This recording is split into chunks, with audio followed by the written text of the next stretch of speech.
Good evening, night owls, and welcome to Whisper Crowley.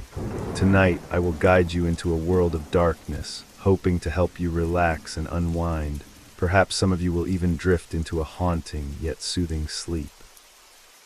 Before we begin, let me know where you're listening from and what time it is for you. And now we begin.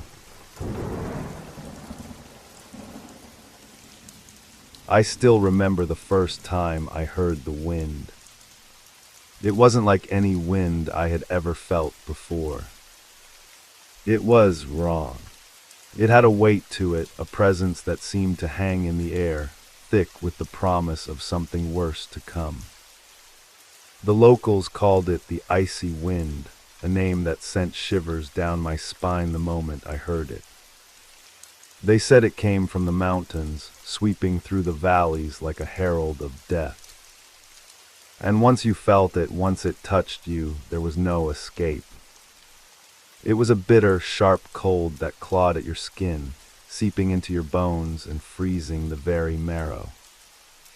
It wasn't natural, this cold.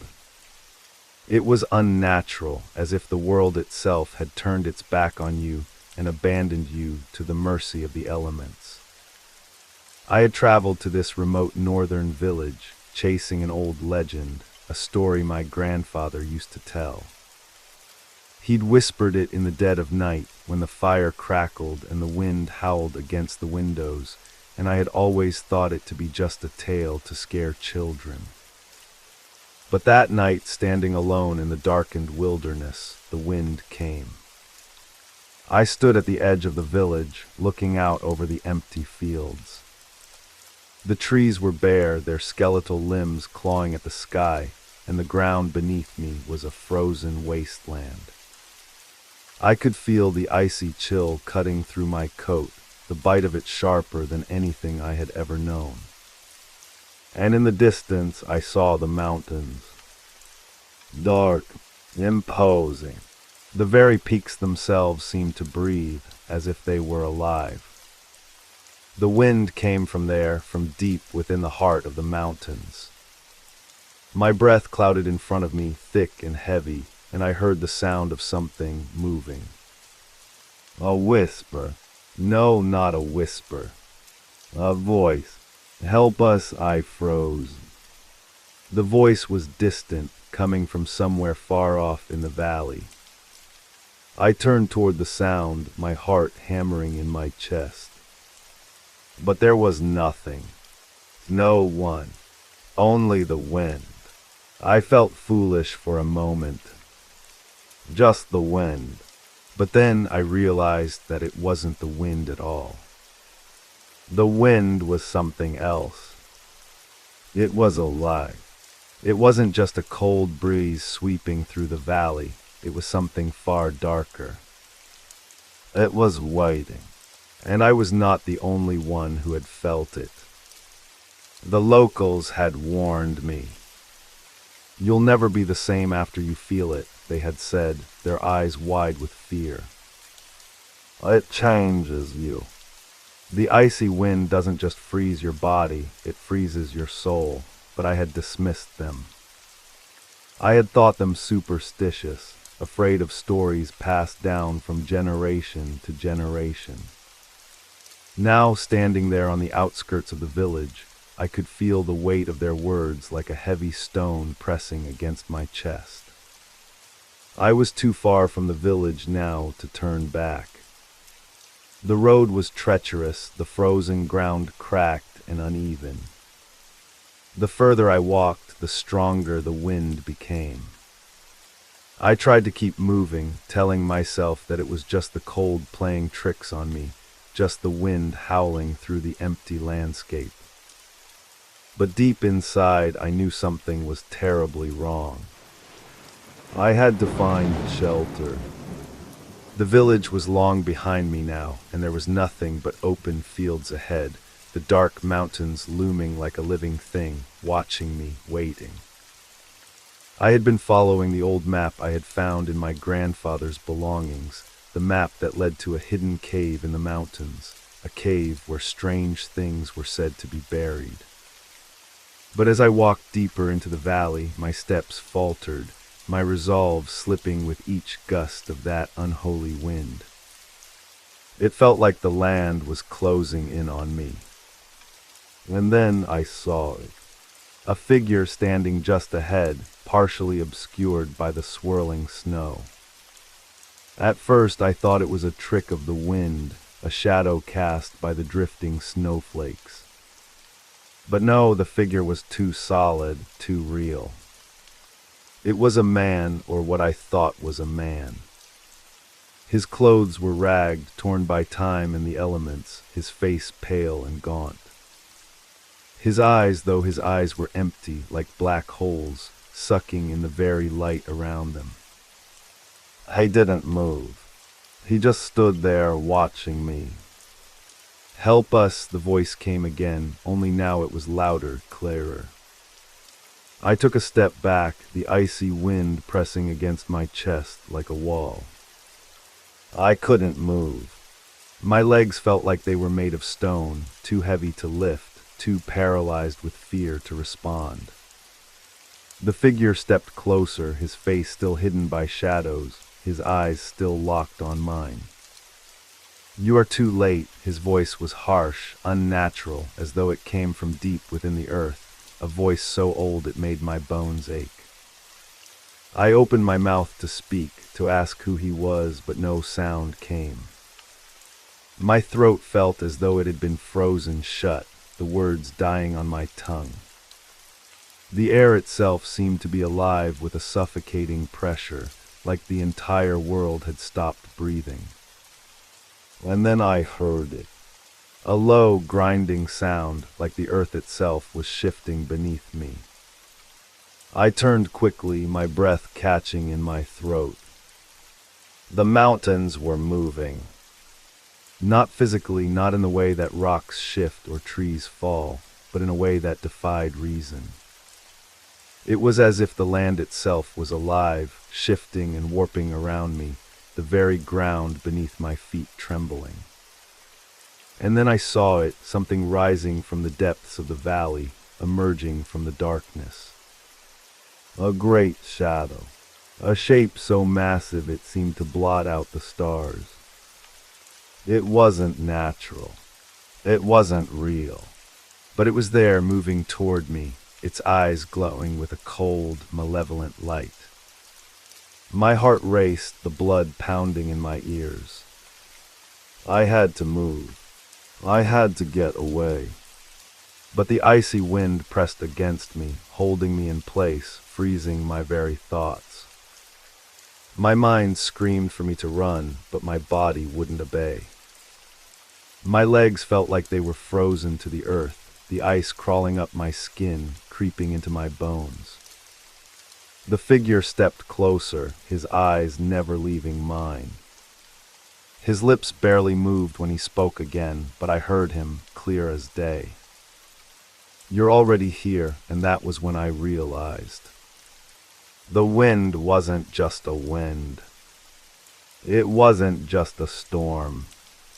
It was a curse that had claimed the land long ago, and now it was coming for me. I was too late.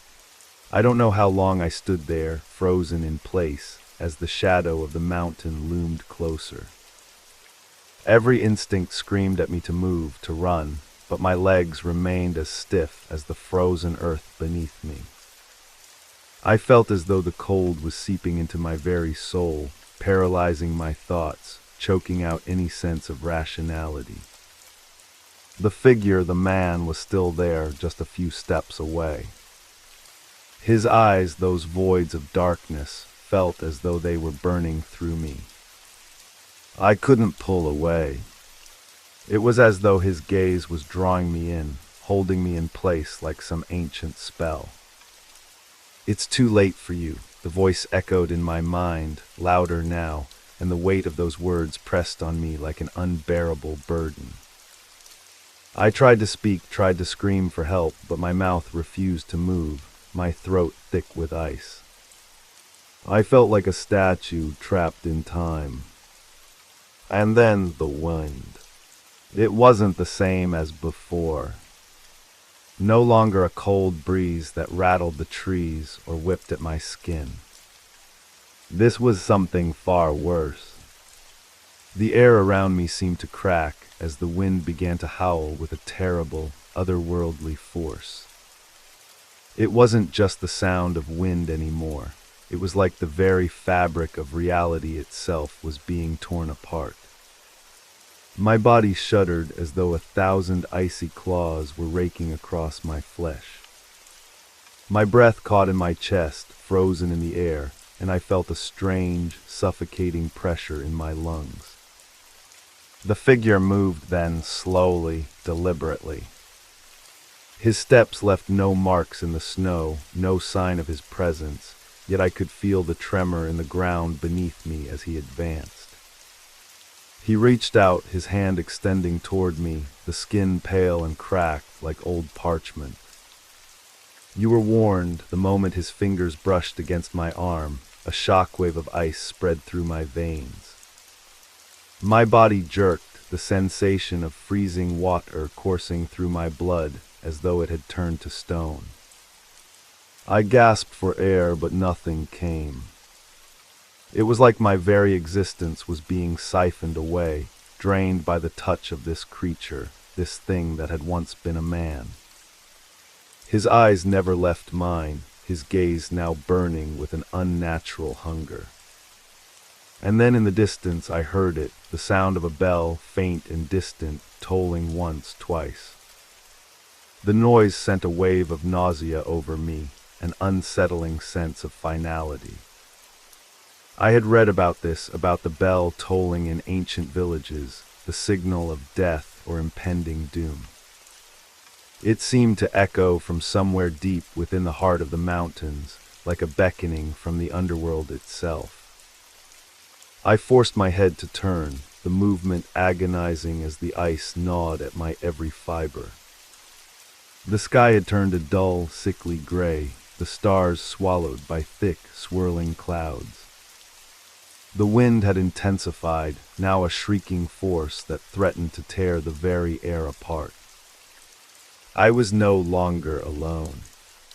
From the shadows of the trees, figures emerged, ghostly shapes, pale as moonlight, their forms indistinct but undeniably there. They moved with unnatural grace, like wisps of smoke swirling on a breeze, but their eyes, those eyes were the same as the man's. Black, hollow, empty. You'll be one of us soon. I couldn't tell if the voice was coming from the man or the shadows. They surrounded me, moving closer, like moths to a flame. I could feel their presence pressing against me, suffocating the last shred of hope I had left.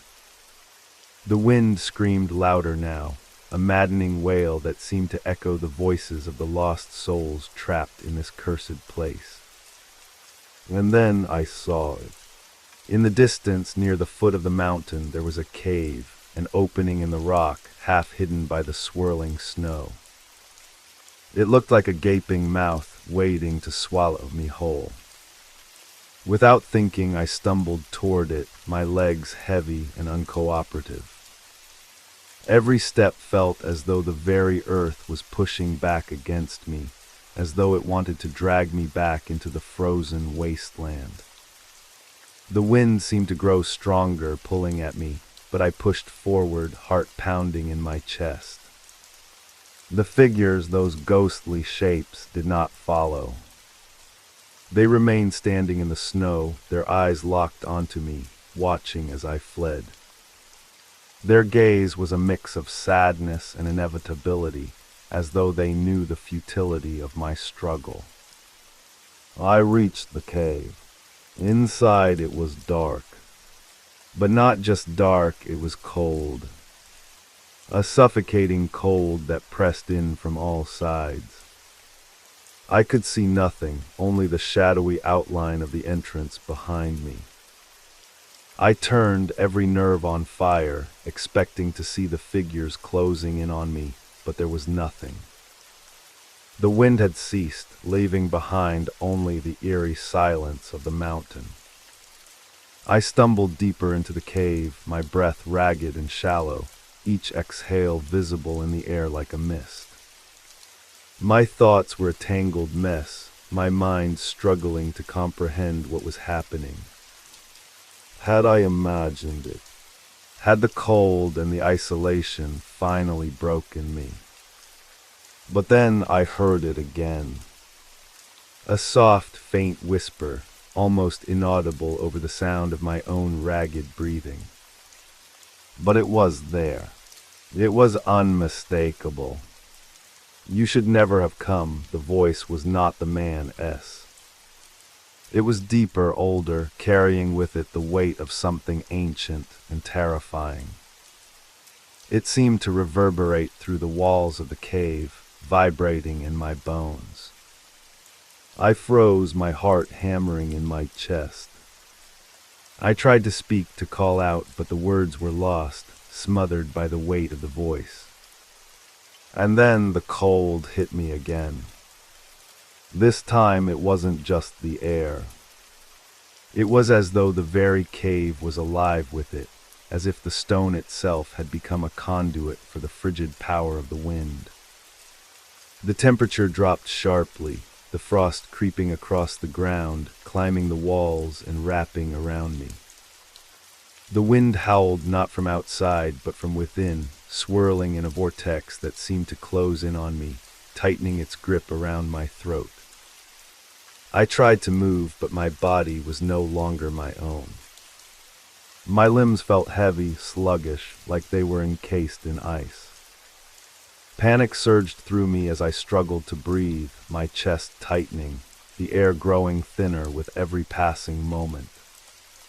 You should never have come. This time the voice was not distant. It was right behind me. I spun around, but there was nothing there.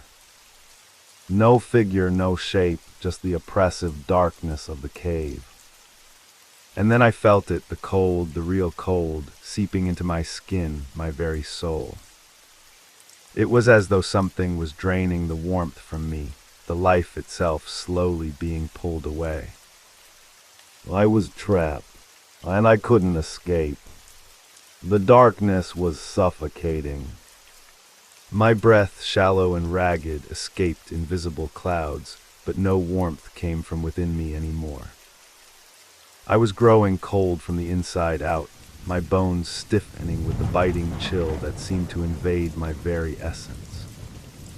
The air was thick, unusually thick, like it had turned to molasses.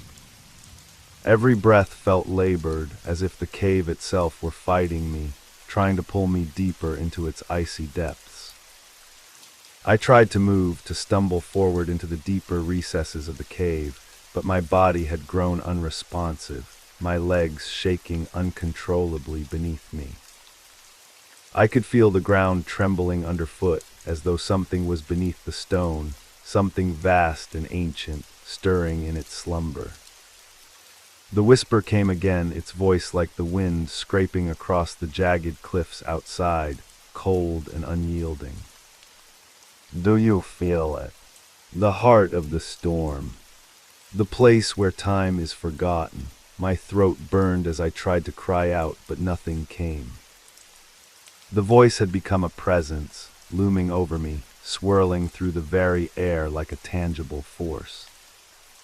It was pulling at me, tugging at the corners of my mind, pushing me further into the cave, into the heart of whatever nightmare awaited me there. I forced myself to take another step. My muscles screamed in protest, but I ignored it. I had to keep moving. I couldn't stop. The figures, the shadows I had seen outside, were they real? Were they merely projections of my exhausted mind? Or had they followed me inside, waiting for the right moment to strike? I could still hear them in my mind, their words echoing like a hymn to doom. You should never have come. The sound of their whispers was louder now, growing steadily as I moved deeper into the cavern. Their presence, if it was even real, hung in the air like an oppressive fog, dense and palpable. I turned again, certain that the figures would be behind me, the shadows creeping closer, but no, nothing. Nothing but the overwhelming cold. The walls of the cave seemed to be pressing in on me, narrowing with each step I took. The passage became tighter, more confined, until I was crawling, desperate to escape the pressure of the enclosing space. My fingers scraped against the rough stone, but the chill of the cave was so profound, it was as though I was digging into ice itself, not rock. It felt as if the earth were rejecting me, trying to push me back. "You shouldn't have come," the voice, deeper now, felt like a warning, but it was too late for that. I had come, and now there was no going back. The tunnel opened suddenly, and I stumbled into a vast chamber, an underground cathedral, its ceiling lost to shadow. The walls were adorned with strange, crude carvings. Symbols ancient and incomprehensible. Faces of creatures twisted in agony, mouths agape in eternal screams. They were everywhere, etched into the stone, staring down at me, their eyes unblinking. And in the center of the room stood an altar, a stone slab, smooth and black as night, stained with something dark that looked like blood, though it had long since turned a sickly, rusty brown. There were strange objects scattered across the altar, bones, shards of broken stone, and what looked like the remnants of human garments, torn and decayed with age. I stood frozen in the doorway, my eyes darting across the room, searching for something, anything, that could explain the terror gnawing at the back of my mind. It was then I felt it. A sudden shift in the air. A weight that pressed down on me, as though the very air in the chamber had thickened, becoming heavier, suffocating. I gasped for breath, but the air seemed to be gone, replaced with something otherworldly, something that wasn't quite air at all. The wind howled again, but this time it came from within the cave, a mournful, eerie sound that resonated from deep within the walls. It was no longer a simple breeze. This wind carried with it the scent of death, decay, something rotting beneath the surface of the earth itself. It tasted bitter on my tongue. The temperature dropped further. I could feel the air crystallizing, each breath a painful stab to my chest.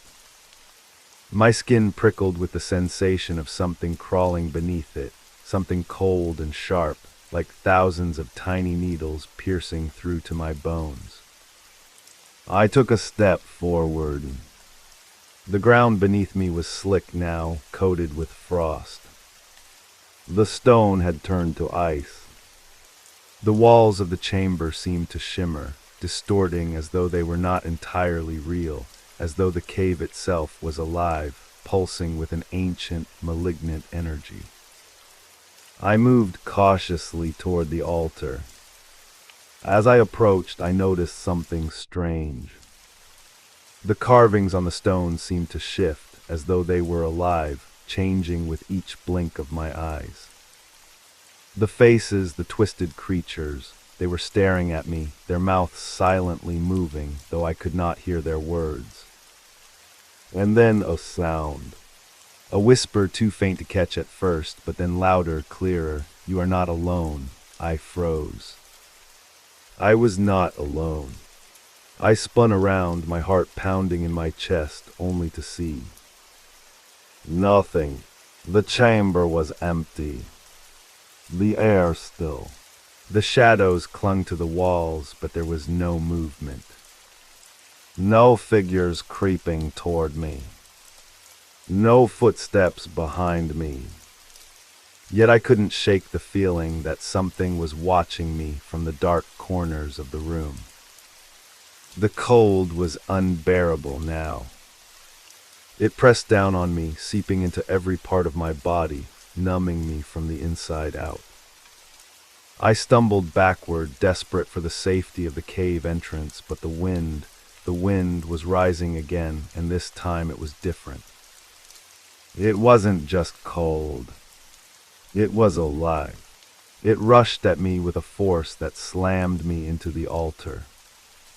I screamed as the icy air tore through me like daggers of frost. My body trembled uncontrollably, my vision blurring from the cold.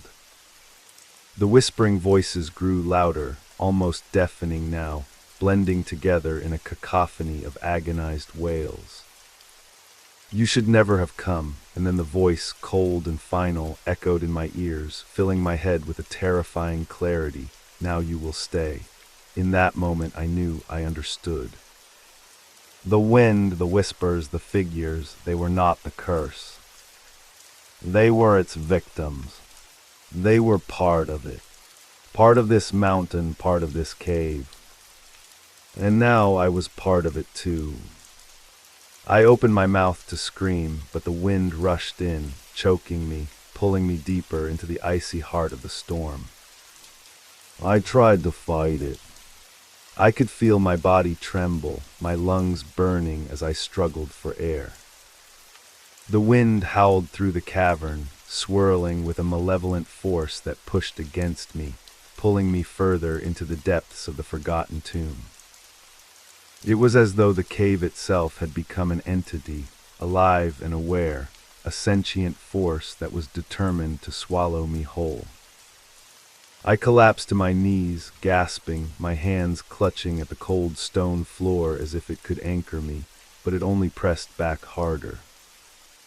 The icy fingers of the wind wrapped themselves around my chest, squeezing, constricting. My heart pounded in my ears, a frantic rhythm that matched the frantic beating of my pulse. Each breath was a battle, each inhalation a desperate attempt to stave off suffocation. The walls of the cave blurred before my eyes, the shadows dancing with grotesque, writhing shapes. I wanted to look away, but I couldn't. Something in the air kept me rooted, a sickening magnetism that compelled my gaze. The carvings on the walls, the faces of tortured souls, now they were no longer static. They moved, their eyes shifting in my direction, their mouths opening in silent screams. I felt something stirring beneath me, something stirring beneath the stone. The wind grew louder, a deafening rush that drowned everything else out, until only one thing remained, the presence that surrounded me, that watched me. The wind was no longer just wind. It had form. It had teeth. And then from somewhere deep within the ice came a low, rumbling sound. Not the wind. Something else. The ground beneath me trembled again, this time with more force. The ice cracked, spreading outward like the veins of a dying creature, and something shifted. The temperature dropped even lower, colder than I thought possible. My body felt as though it was being dragged down into a void of absolute zero. My teeth chattered uncontrollably, my body shaking violently, my mind going fuzzy with the effort to stay conscious. My hands were turning blue, my fingers stiffening as though they were slowly freezing to the stone beneath me. I couldn't feel them anymore, couldn't feel anything at all. Only the cold, overwhelming cold. And yet somehow I managed to stand. The wind pulled at me, dragged me forward as if the cave itself had become a great beast, pulling me by my soul. I stumbled toward the altar, my legs barely able to support me as I crawled toward it, the icy air pressing in, suffocating me. There was no escape. The whispers, that maddening chorus of voices, had grown louder, clearer, more distinct. And now they weren't just voices. They were feelings. I could feel their terror, their suffering, could taste the desperation in the air. It was a bitter, metallic tang that coated the back of my throat. And then, as if the very walls themselves were speaking to me, a single word broke through the cacophony. Betrayer. I froze. The air was still now, impossibly still. The silence was thick and suffocating, pressing in on me. The wind had stopped, but the presence, it was closer now. I could feel it in my skin, in my bones. It was there just beyond my reach, watching me with unseen eyes. The whisper came again, clearer this time. Betrayer. The wind has no mercy for those who disturb its rest. It was a voice I knew. A voice I had heard before, back in the village. But it wasn't just a voice, it was a memory. The wind howled again, and I heard the sound of cracking ice beneath my feet. My heart raced. I spun around, my eyes searching the shadows of the cavern, but there was nothing. There was no one. No one but me. I was alone in this place. Alone, but not entirely. Because now I understood. The wind wasn't merely a force of nature. It was a thing, a creature. And it had been waiting for someone like me. The wind had always been there, long before I arrived. Long before the village had been built. And in that moment I felt the full weight of the curse that had been placed upon this place. It had been waiting for me to arrive, to break the fragile barrier that kept it contained, that kept it locked beneath the earth, where it could not wreak havoc on the world above. But now it was free, and it would never stop. I stumbled backward, my body nearly giving way as the weight of the cold intensified. I wanted to scream, but my voice was lost in the roar of the wind, which had risen again, crashing against me like the waves of a storm. It had become something more than just wind. It was a force, a malevolent force, something born of the earth itself, ancient and vengeful. I backed toward the altar, but my foot slipped. My eyes shot down and I saw it, something shining beneath the ice. A glimmer of light, a gleam that reflected off the frozen floor. I reached for it without thinking, my fingers skimming across the surface of the ice. It was a blade, a jagged thing made of dark steel, covered in ancient runes that shimmered like stars. The blade seemed to hum with a strange energy, and I knew, somehow, that this was what I needed. This was the only way to end it. But as soon as I touched the blade, the ground trembled once more. The wind shrieked in fury, and the stone walls began to crack. A deep, guttural voice, more animal than human, rumbled from the very heart of the cave. "You dare. You dare to wield it." The air around me thickened again, swirling, twisting, pulling, like the very breath of the earth had become alive and was choking the life from me. I had no choice. I gripped the blade tightly in my hand, the runes on its surface glowing, burning against my skin.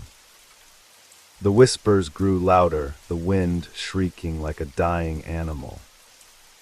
I had to strike. I had to end it. I couldn't stop now. Not with the wind clawing at my sanity, dragging me into the heart of madness. I raised the blade above my head. But before I could strike, the ground beneath me split open, and I fell. The fall was unrelenting, a cruel plunge into the unseen depths, my body tumbling, twisting through the air like a rag doll in a violent storm. The wind, now a force of pure malice, whipped around me, cold fingers of ice sinking deep into my skin. I tried to scream, but my breath was stolen away by the freezing gusts, the air too thin, too frigid for any sound to escape my lips. I hit the ground with a sickening thud, a jarring impact that sent a shockwave of pain through my spine. My body crumpled into the cold earth, my legs and arms splayed out as though some invisible hand had placed me there. I lay there for a long moment, unable to move, unable to think, numbed by the shock, the bone-deep cold, and the suffocating weight of the darkness that surrounded me. The wind. It still howled above me, a banshee wail that sent ripples of terror through my chest. I could feel it, that same malevolent presence pressing in, suffocating the very air I breathed. It wasn't just the wind anymore. There was something in the air itself. Something watching. I forced myself to my knees, my breath coming in sharp, painful gasps. The cave was pitch black, utterly void of light. My fingers, still gripping the cold steel blade, trembled uncontrollably as I scanned the darkness, trying to make sense of where I had fallen. And then I saw it. Far ahead in the distance, a faint glow flickered. It wasn't like any light I had ever seen. It wasn't natural. The glow was pale and sickly, almost as if it were pulling light from the darkness rather than casting it. But it was a beacon, something that called to me. My instincts screamed at me to run the other way, to turn and flee, but my body was frozen in place, unable to disobey the pull of that eerie light. I staggered to my feet, every muscle aching, every joint protesting, and began to move toward it. The ground beneath me was uneven, jagged rocks jutting out at odd angles, as though the very earth itself had been torn apart and pieced back together in some incomprehensible manner. The air grew colder the closer I got, the temperature plunging to a level that made my bones feel brittle. But I couldn't stop now.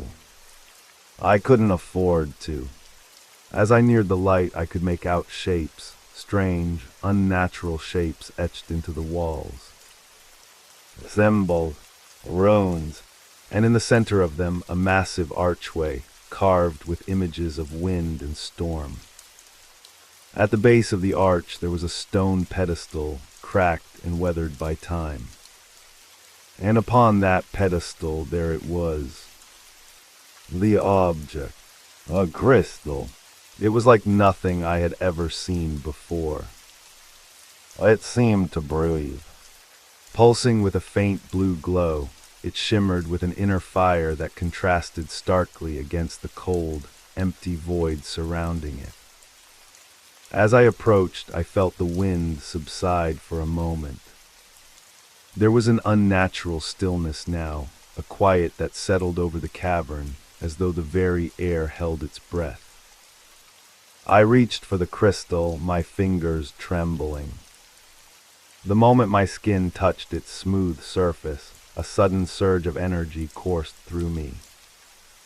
A flash of images, of memories, rushed into my mind. I saw faces, twisted, agonized faces distorted by terror. Their eyes, wide with fear, stared back at me, their mouths open in silent screams. I saw the wind, the ancient, violent force that had haunted these lands for centuries. I saw a ritual, a dark, forbidden ritual. The wind was born from this place, created by forces that no mortal should ever have disturbed. And then I saw her. A woman cloaked in shadows, her face obscured by the veil of ice and frost that surrounded her. She reached out toward me, her fingers pale like death itself. Her voice echoed in my mind, a whisper that was both distant and right beside me. You should not have come. The crystal burned in my hand, a searing heat that cut through the freezing cold like a knife. I yanked my hand away, the image of the woman fading, leaving me breathless, my heart racing. But her words lingered like a bitter aftertaste on my tongue. You should not have come. I stumbled backward, my head spinning. The wind picked up again, swirling around me like a living thing. My body felt heavy, as though the very weight of the air was pulling me down. The light from the crystal dimmed, and the shadows around me seemed to lengthen, stretching like fingers that reached out to claim me. Suddenly I realized I wasn't alone anymore. I turned, heart leaping in my chest as I scanned the cavern. There were figures emerging from the shadows, shapes that moved too fluidly, too unnaturally. At first I thought they were shadows themselves, but as they came closer, I saw that they were something else, something worse. They were people, or what had once been people. Their skin was pale and translucent, their faces frozen in expressions of despair, their eyes black as coal. They were the lost souls, the ones who had come before me, the ones who had fallen victim to the curse of the icy wind. They were bound to this place, trapped in a never-ending cycle of suffering, unable to escape the wrath of the wind they had unleashed. And they were coming for me. I backed away, my heart pounding, my breath coming in ragged gasps. The shadows reached for me, their fingers cold and unforgiving, and I knew then that I had no choice. I had to fight. I had to stop the curse. But how? How could I fight something so ancient, so malevolent? The wind picked up again, louder now, a deafening roar that shook the very ground beneath me. The figures closed in, their hollow eyes fixed on me, their mouths opening in silent pleas. I could feel the icy breath of the wind against my skin, cold as death. I raised the blade again, my grip tight. It felt heavier now, as though it had grown in weight, in power. The runes on its surface glowed brighter than before, and I could hear them whispering, calling to me, urging me to use it. I closed my eyes for a moment, gathering every ounce of strength I had left. This was it. I had to strike. I had to end this nightmare.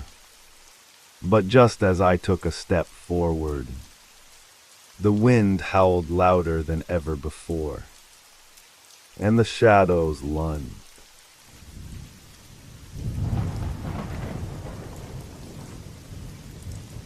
I hope you enjoyed the first story. If you did, don't forget to leave a like, but if I didn't do my job well, feel free to give it a thumbs down. Either way, drop a comment and let us know where you're listening from and what time it is for you. Now, let's continue.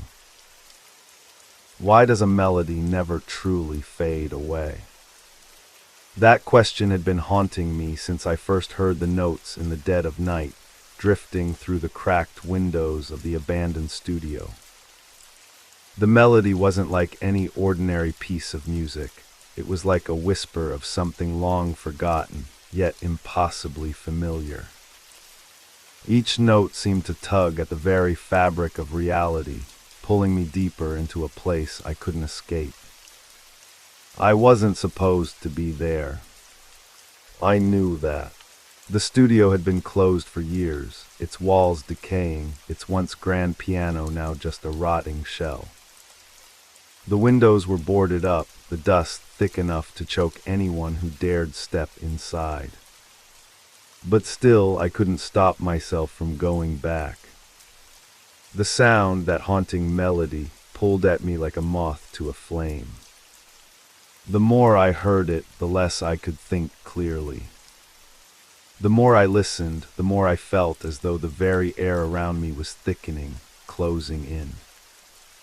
The studio was located on the outskirts of town, where no one dared to go anymore. It was surrounded by tall, twisted trees, their branches creaking and groaning in the wind, casting long, ominous shadows. The place had once been a hub of creativity, a sanctuary for musicians and composers, but that had all changed years ago when the accident happened. No one talked about it now, but everyone knew the stories.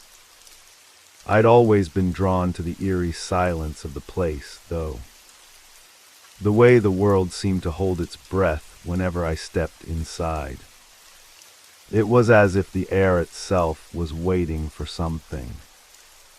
I stepped over the threshold and into the dusty, dimly lit space. The piano stood in the far corner, its keys yellowed with age and neglect. The rest of the studio was a mess of broken chairs, shattered glass, and old sheet music scattered across the floor like forgotten dreams. It was cold, colder than it should have been for a late spring evening. A chill ran down my spine as I crossed the threshold, and I couldn't shake the feeling that someone or something was watching me. I'd been here before, of course, countless times in the past few weeks. But tonight felt different. The melody I had heard so often was now louder. It echoed through the studio as though it were coming from all around me, resonating in the very walls. I froze. The room was empty. There was no one else here. So why did it feel as though the space was suffocating? Why did it feel like the walls themselves were closing in on me? A sudden shift in the air, like a breath being held, made my skin prickle. I tried to dismiss it. My mind was racing. Was it just the wind, or was there something else? I shook my head, telling myself it was nothing, but the more I listened, the more I could swear I heard the faintest trace of voices, whispers woven into the melody. I didn't want to look, but I couldn't help it. My eyes were drawn to the corner of the room where a tall, cracked mirror leaned against the wall, its surface warped with time. For a fleeting moment, I thought I saw something move in the reflection. A shadow lingering just out of view. But when I turned quickly, the room was still. It had to be the wind. I walked toward the piano, the sound of my footsteps the only noise in the suffocating silence. The keys beckoned as though alive with anticipation, urging me to play. My fingers hovered over the dusty, yellowed keys. The melody was already here. It was alive in the air around me, so close I could almost taste it. I took a deep breath and pressed a key. The sound that filled the room was not what I expected. The note wasn't flat or discordant. It was clear, sharp almost. Alive. The room seemed to hum with the vibration, as though the air itself had shifted. The temperature dropped even further, and the hairs on the back of my neck stood up. I pressed another key. The sound wasn't just music, it was a warning. Play. A voice echoed in my mind. Don't play it. Don't awaken it. I recoiled, my hands jerking away from the piano keys. For a moment, everything was still again. The air was thick, charged with something unnatural. The melody, though, it lingered. Like an echo that refused to fade, it hummed quietly, curling its fingers around my mind. I could feel it now. The weight of the room had shifted. Something was here. Something had always been here. The whispers returned, faint at first, like the soft rustle of a breeze. But then they grew louder, more distinct, a chorus of voices rising, their words unintelligible but laden with sorrow. I stepped back, the cold seeping deeper into my bones. The studio, once familiar, was now something else. The walls felt closer, the shadows darker, and the air. Flicker. The melody was no longer coming from the piano. It was coming from the very walls themselves. Suddenly the door slammed shut behind me with a deafening crash.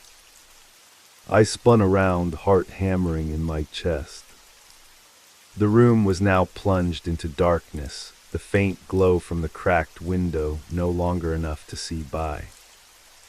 I fumbled in the dark, my pulse racing. What was happening? The whispers grew louder, the sound of something scraping, like nails on glass, echoed in the corners of the room. The air smelled like dust and something worse. Something metallic. My throat tightened. I had to get out. I had to. Something cold brushed my arm. I froze. A figure emerged from the darkness, its form twisted and shifting like smoke.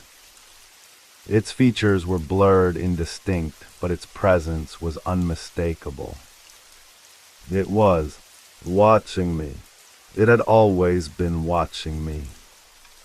The ghost of the melody. I couldn't breathe. My thoughts scattered, panic taking hold of me. The figure's hand stretched toward me, fingers long and slender like reaching vines, but just as I thought it would touch me. The music stopped. A deafening silence fell over the room, as though the world had stopped spinning. I felt an eerie calm flood over me, but it was the kind of calm that felt like the quiet before a storm. Then a voice whispered, clear and cold as ice. You shouldn't have come, and the darkness consumed me. I don't know how long I stood there, frozen in the dark, unable to breathe, unable to move.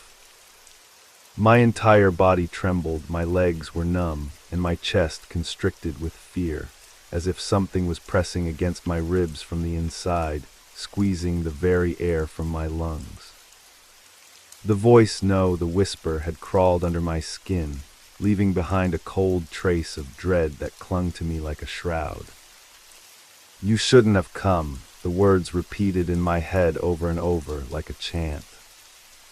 But there was something else, something deeper in that voice. I could hear. Pleasure, a perverse kind of satisfaction woven into the tone. I forced myself to take a step back, the floor creaking underfoot, my breath shallow, ragged. The darkness around me seemed to pulse with a life of its own, thick and suffocating, like it wanted to swallow me whole. I reached for the door, anything just to escape, but it was locked. Locked. The handle wouldn't budge, no matter how hard I twisted or pulled. The whispers, they were back now, swirling around me like a swarm of insects. They weren't in my head. They were real. I could hear them coming from all directions, bouncing off the walls, scraping across my mind like fingernails against a blackboard. They were calling to me, begging me to listen. The melody, the haunting, dissonant melody, had started again, softer at first, then louder, each note ringing with the weight of some ancient, tragic truth. It reverberated in my skull, echoing like a long-lost memory I couldn't quite grasp. I didn't want to listen, but it was impossible to block out. The music wasn't just sound, it was alive. It curled around my consciousness, squeezing, pulling me deeper into its web. The air grew colder, colder than it had been moments before, colder than any natural chill should have been. My breath fogged in front of me, a pale mist in the heavy silence. My fingers ached as I felt the frost creeping under my skin, chilling me to the bone. I could feel them now, moving around me in the dark. Shadows, figures barely visible, but I could sense them. Their eyes, if they had eyes, burned into me from the corners of the room. They were not human, not in any sense that I could understand. They were something older, something darker. Something that had been waiting, watching. Watching me. I stumbled backward, my hand grazing the old, cracked window. The glass was icy cold, sending a shock through my fingertips. My pulse quickened. I had to get out. There had to be an escape. Then I saw it. In the far corner of the room, where the shadows were thickest, there was a figure. A shape just standing there, as still as the rest of the dark. At first it seemed nothing more than a trick of the light, a figment of my panic-addled mind. But no, it was there. I could feel it watching me. A presence so intense, so oppressive, that my breath caught in my throat. It was as though the very air around me had gone thick with its malevolence. And then it moved. Not with any kind of grace. Not with any kind of fluidity. It jerked forward, its movements jagged, like it didn't fully understand how to move.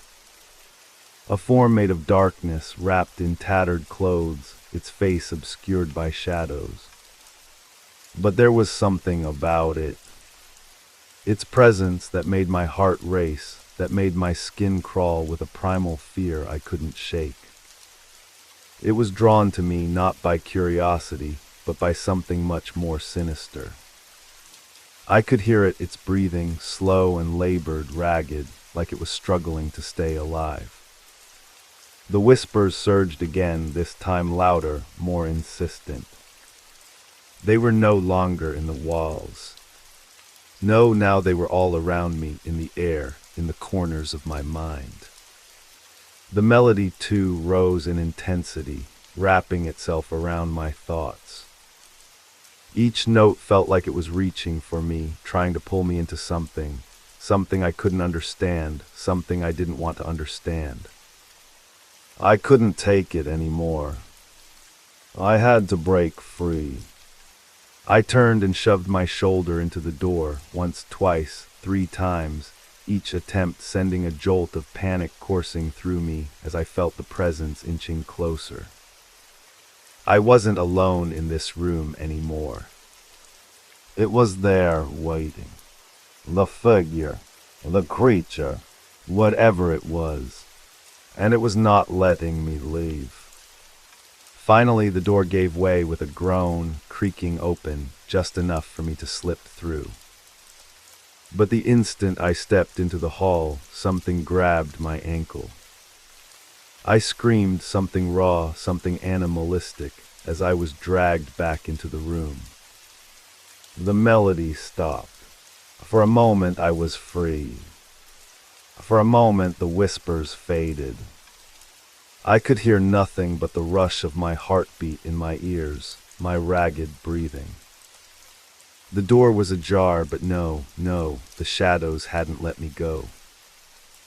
I looked down, a hand, pale, thin, with fingers long and skeletal, curling around my leg, pulling me back toward the darkness. But it wasn't the hand of a man. It was the hand of something. Ancient, something dead. I could feel it. It was cold, colder than the chill in the room. And it was strong. It pulled with a force that felt like it was made of ice, like it was made of nothingness, dragging me back toward the blackness. I have to leave. I have to get away from it.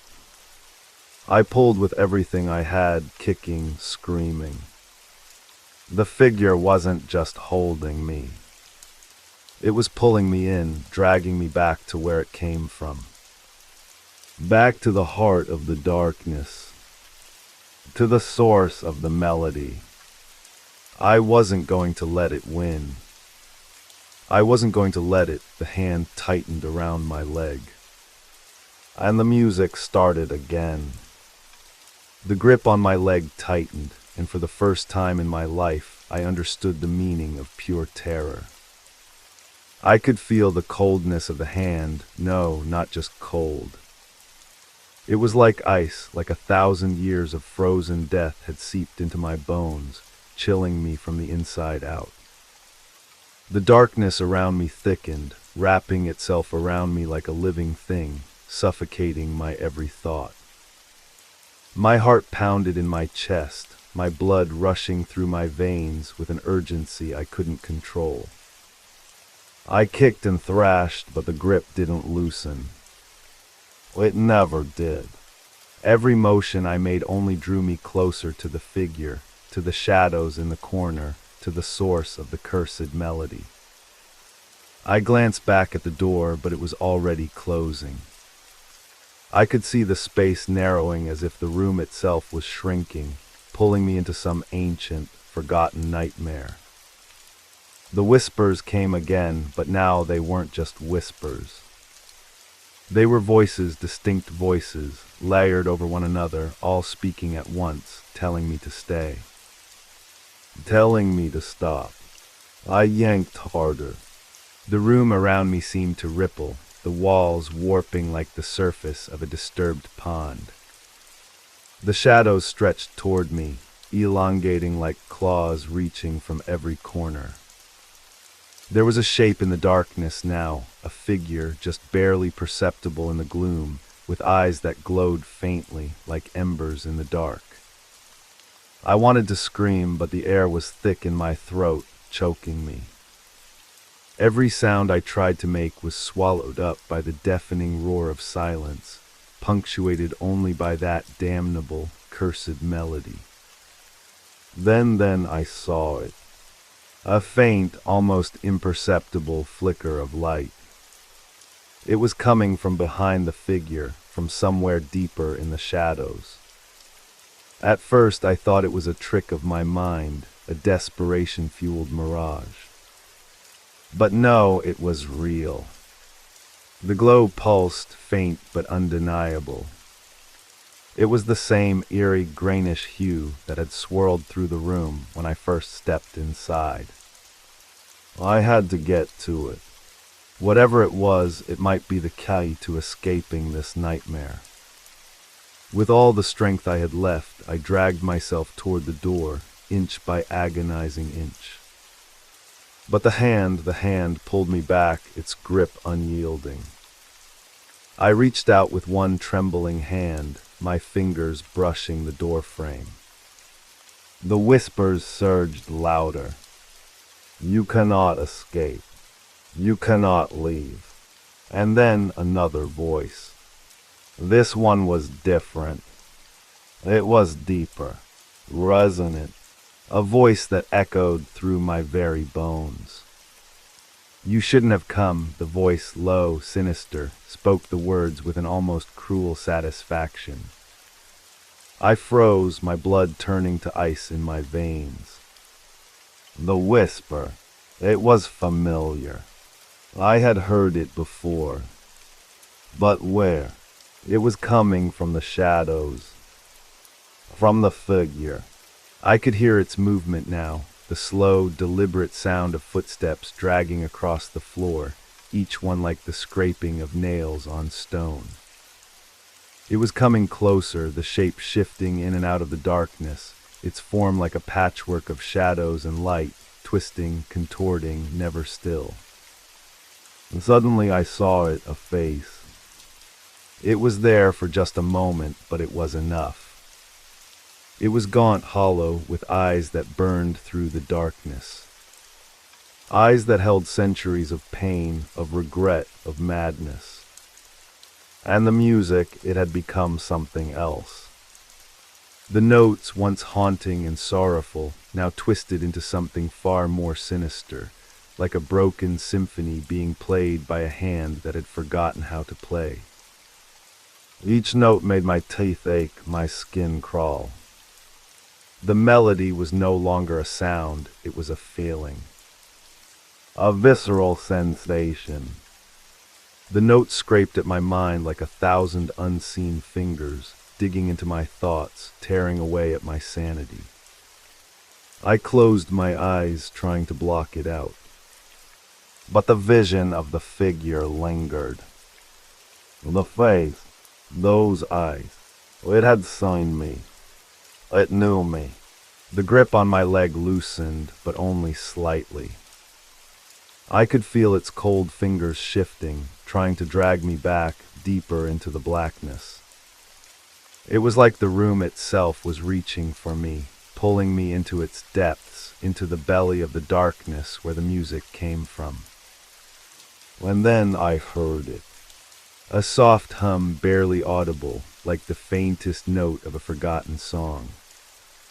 It was coming from the corner, the very spot where the figure had been, where the light flickered.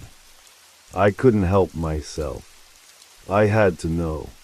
I turned toward it despite the growing terror in my chest, despite the crushing weight of the cold that had settled in my limbs. I couldn't fight it anymore. I had to see what it was. The hum turned to a melody. A soft, sweet, mournful tune, like a lullaby that had been lost to time. It wrapped around my mind, gently pulling me toward it, like a voice calling out from a forgotten dream. But it was a lie. The moment I stepped forward, I felt it. The air shifted. The cold deepened. The walls seemed to close in on me, and the shadows grew taller, pressing down, curling around me like vines. I reached for the light, but the moment my hand touched it, the music stopped. The light flickered. Then it vanished, and I was plunged back into the cold, suffocating darkness. I spun around, gasping, my heart pounding. But the figure was gone. The shadows had retreated, leaving only the echo of the melody, which still lingered in the air like a ghostly presence. And then I felt it again. The hand. This time it was on my shoulder. Cold, unyielding. I froze, my breath catching in my throat. The voice whispered again, a little closer this time, right by my ear. You shouldn't have come. But now that you're here, I didn't get to finish my thought. Because that was when the lights went out completely. The silence was so dense, so oppressive, that it felt as though it had weight pressing against me from every direction. My pulse was the only thing I could hear, pounding relentlessly in my ears. The cold was unbearable now, a biting frost that seemed to seep into my very soul, making it hard to breathe, hard to think. Each inhalation was a struggle, a desperate attempt to reclaim something, anything of my former self. But I couldn't. The lights had gone out, plunging me back into the suffocating dark. I stood there frozen, unable to move, unable to breathe. The hand on my shoulder, it was still there. I could feel it cold as death, sending waves of fear through my entire body. I should run. I should turn and flee, get out of this hellish place. But I couldn't. Something held me in place, something invisible and powerful, as though the very air around me was alive, pushing against me, trapping me here. There was no escape, not from the room, not from whatever was lurking in the shadows. Why, I thought, why did I come here? The answer was simple, curiosity. But that seemed like a foolish answer now. Curiosity was a naive thing, something that belonged to children. What I faced here was beyond curiosity. It was a curse, a malevolent presence that clung to the very walls of this forsaken place. Suddenly the air shifted. I could hear the faintest sound, a soft, unsettling creak, like the groaning of an old floorboard. It was coming from behind me, somewhere in the far corner of the room. A subtle scrape followed by a thud. I spun around, my heart seizing in my chest. My eyes struggled to adjust to the blackness. It was impossible to see, but the shadows in the room seemed wrong. They moved, stretching unnaturally across the walls. And then I saw them. Lies. Two glowing orbs floating in the darkness. They were too bright, an eerie pale light that cut through the blackness like searchlights. The eyes blinked. They knew I was here. I stumbled backward, the cold, jagged air now clinging to my skin like ice. My feet slipped against the floor, and I nearly lost my balance, but something kept me upright. That something wasn't my body, it was the presence. Something was holding me in place, forcing me to watch. The eyes didn't move. They were fixed, unblinking, following my every movement. It was as though they were waiting for something. The music. I could hear it again. That faint, haunting melody that had first lured me here, now warping, twisting into something worse. Each note struck like a nail in my skull, dull and relentless, pounding deeper into my mind. It was no longer a melody, it was a command. The calling. I couldn't escape it. The music burrowed into my mind like a worm gnawing at my sanity. Every note made my thoughts fuzzier, harder to hold on to. The past, my reason, everything began to slip away, replaced by a sense of inevitability, of fate. And that was when I realized the melody wasn't a song at all. It was a warning. Something ancient. Something wrong. I reached out toward the shadows, toward those eyes. My fingers brushed the cold air, trembling, unable to grasp anything tangible. My heartbeat was erratic now, my mind spiraling into panic. The shadows, they were moving, swirling around me, pressing in from all sides. I was trapped. Suddenly the whispers returned. They had never left, they had only been waiting for the right moment. The voices were louder now, but not in any traditional way. They reverberated in my skull, thrumming beneath my skin like they were inside me, clawing at my mind. They were so familiar, but I couldn't place them. You can't escape, no one ever escapes. You are part of it now. It calls for you. The last whisper was louder than the rest. It echoed in my brain, and with it came a vision, a terrible vision. I saw a figure. A man. No, it wasn't just a man. It was something more, something ancient.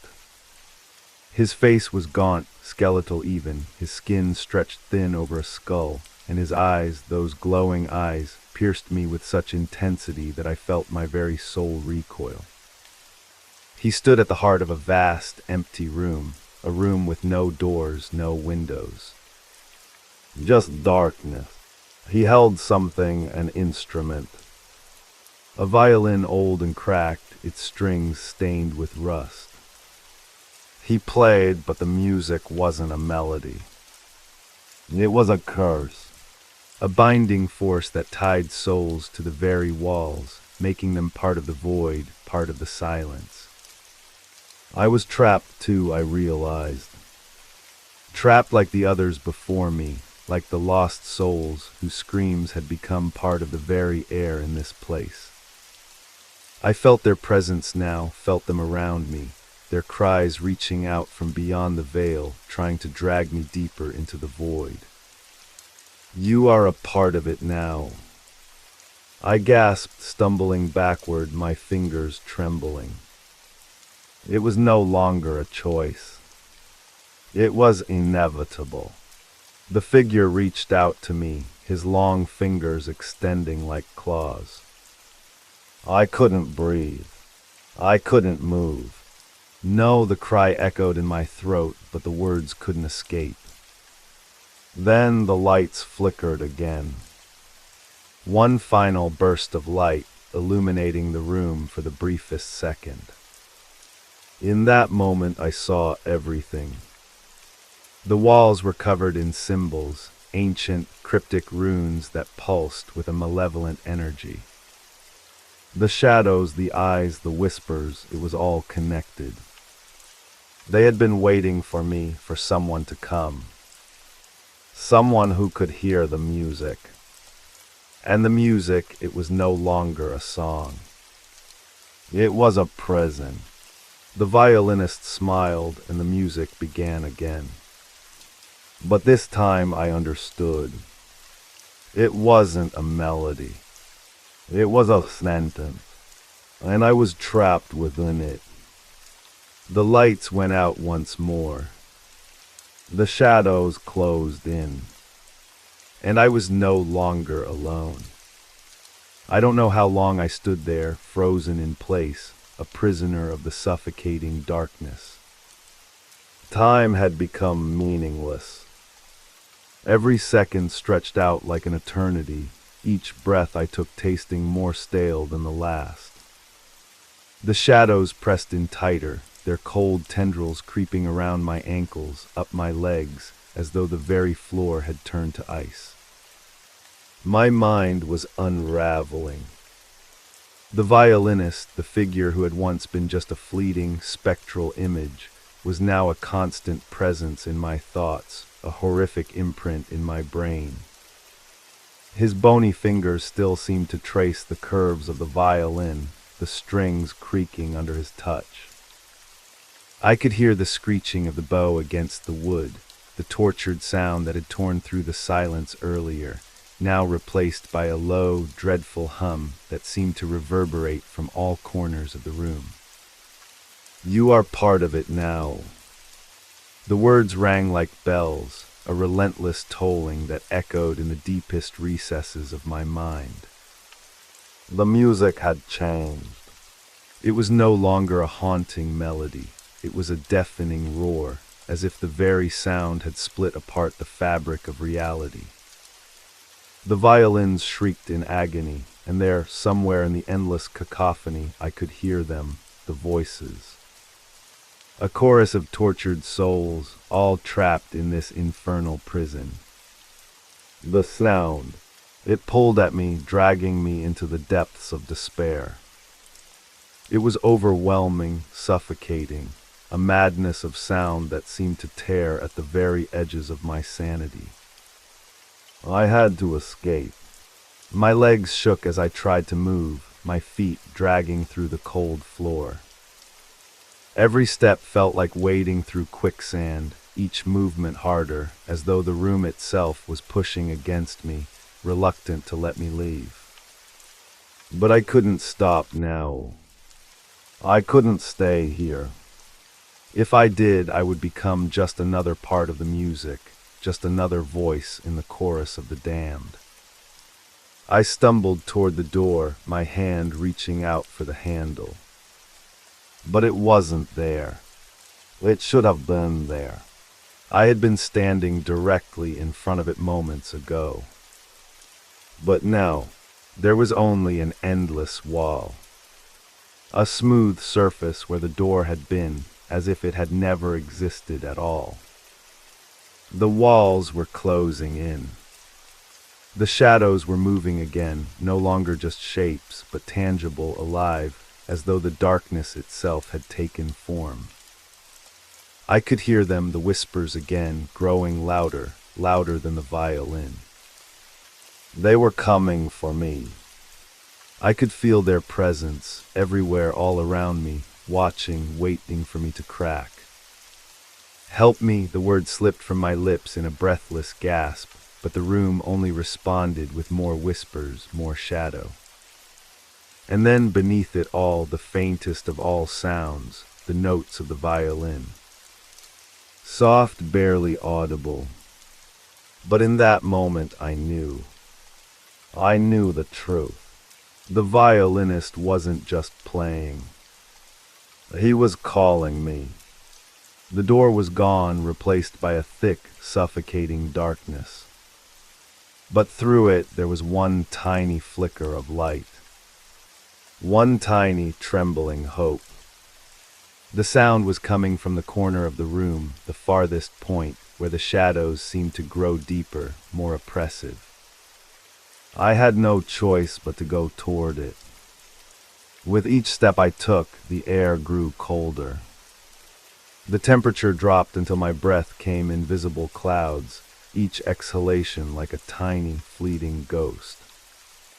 The ground beneath me seemed to shift, as though it too was part of the music, part of the curse that trapped me in this hell. And then there it was, the source of the sound. The violin. It lay there abandoned, but its strings were still vibrating, still trembling with the last, lingering notes of the melody. I reached out, my fingers brushing the cold, cracked wood. The vibrations traveled through my hand, up my arm, seizing my entire body. It felt as though my bones were vibrating along with the music, as if the melody itself had become part of me. And in that instant, it all became clear. The violin wasn't just an instrument. It was a key to something more, something dark, something old. The music was its vessel, its voice. It had been waiting for someone to hear it, to open it, to release it. I had been brought here for a reason.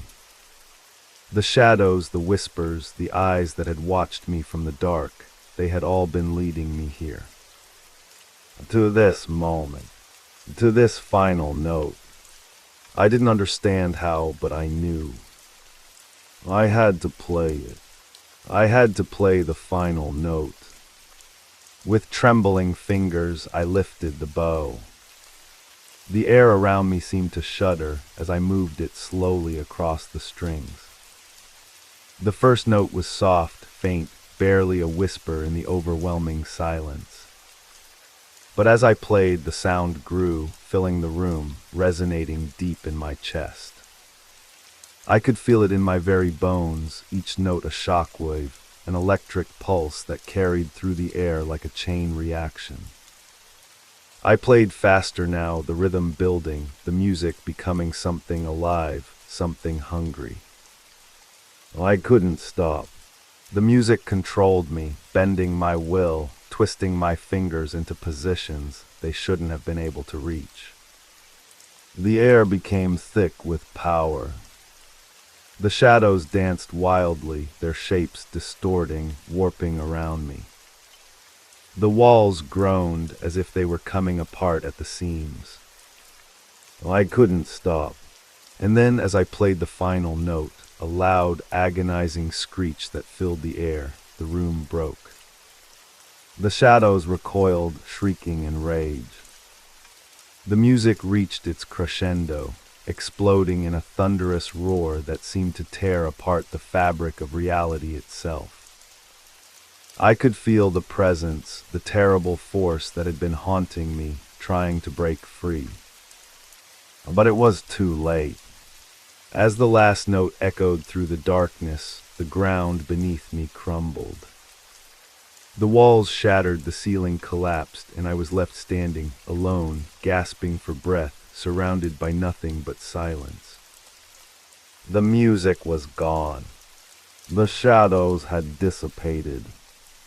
But the melody, it lingered, a faint, lingering whisper that would never fade. I had played the final note, and yet the music wasn't over. Not really. I had set it free. And now it was only a matter of time before the next soul arrived to hear it.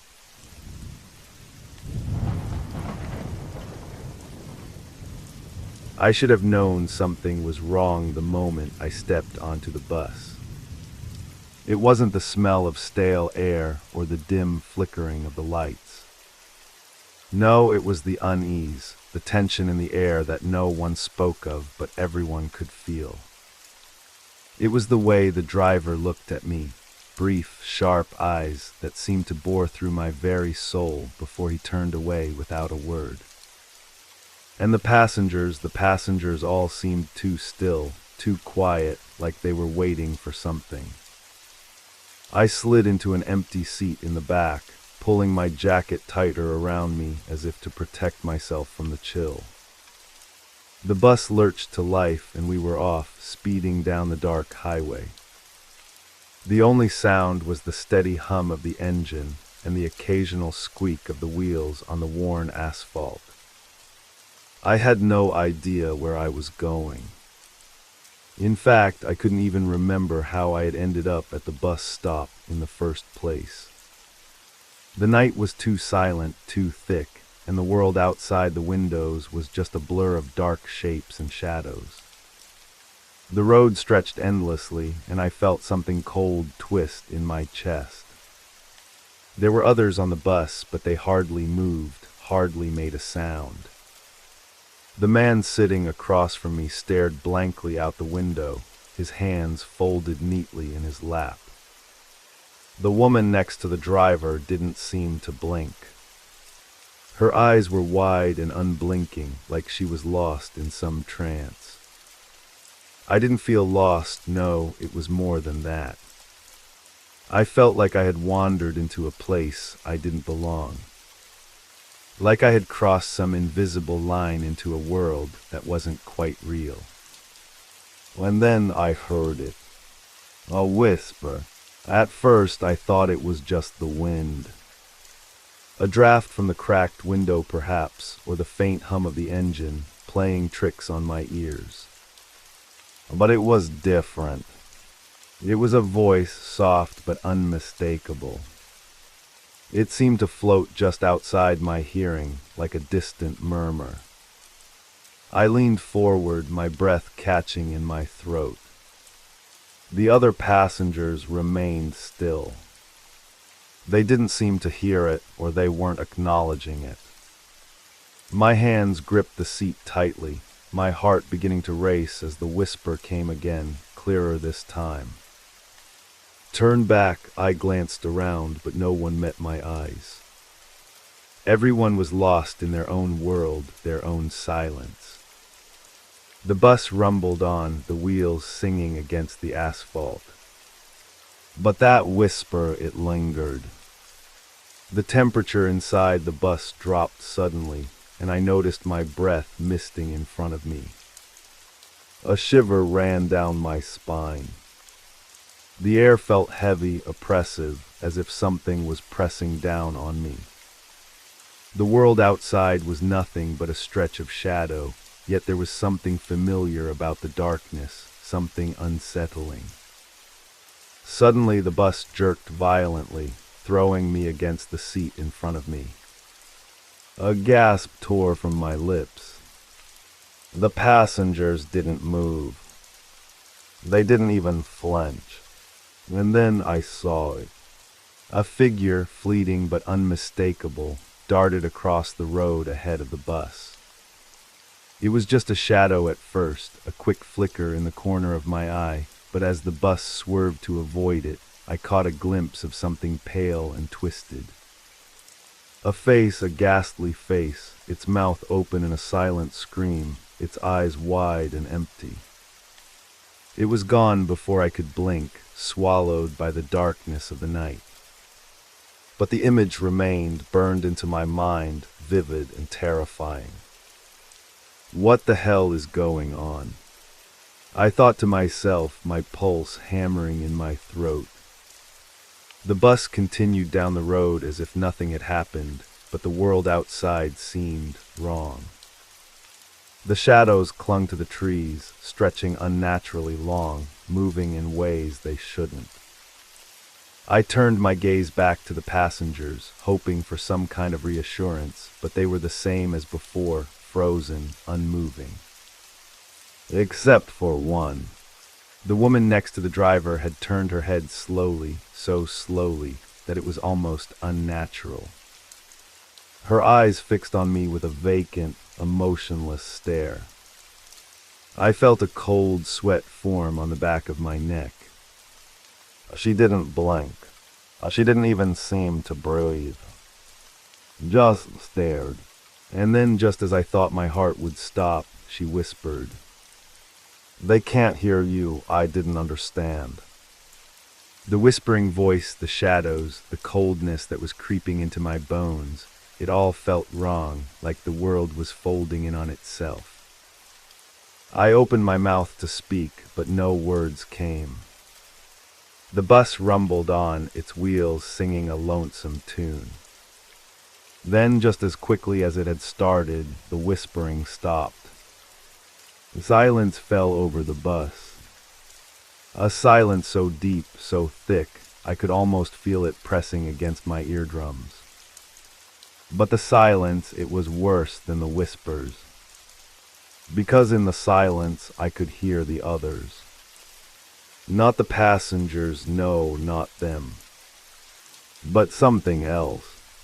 Something that had always been there, just out of reach, hidden beneath the surface of everything. I could hear them now. The voices, faint, indistinct, as if they were coming from far away, yet they seemed to be all around me, filling every corner of the bus, every inch of the darkness. "You're not supposed to be here. Leave now. Turn back." I closed my eyes, my breath shallow and ragged, fighting the panic that threatened to swallow me whole. I had to leave. I had to get off this bus now. But when I opened my eyes, I found the bus had changed. The seats around me were no longer familiar. The passengers, they were gone. The bus was empty, except for one. The figure in the front seat, the one with the pale face and the empty eyes. It was staring at me. And in that moment I knew. I wasn't just on some strange bus. I was on a journey into something much darker. A journey into the world of ghosts. I couldn't breathe. My lungs burned as I gasped for air, but the oxygen seemed to be running out, replaced by a thick, suffocating fog that pressed down on me. The world around me had distorted. The bus, no longer just a vehicle, had transformed into a prison of sorts, its walls pressing in from all sides. My mind raced as I tried to make sense of what was happening. I stood up abruptly, but the motion felt wrong. The floor seemed to tilt beneath my feet, and the air was cold, bitter, like something ancient was leaking into the space from a place I couldn't see. I gripped the seat in front of me to steady myself, and when I looked down, my hands trembled. They weren't mine. They weren't even human. I froze, staring at my fingers. Pale and twisted.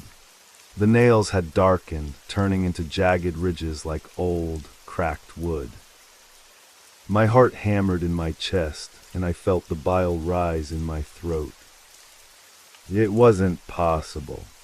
I was dead. Was I? I shook my head violently, trying to clear the fog in my mind. No, I'm alive. I have to be. This can't be happening. The passenger in front of me, the one with the pale face and hollow eyes, had not moved.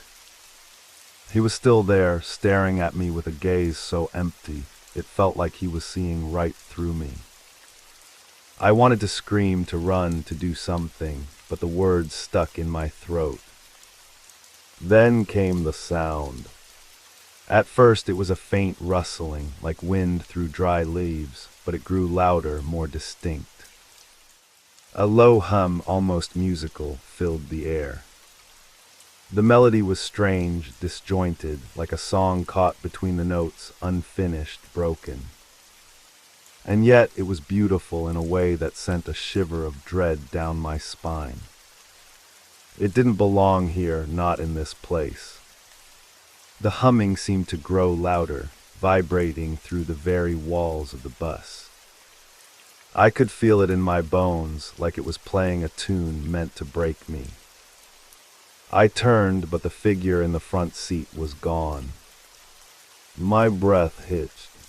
The other passengers were gone too. Where did they go?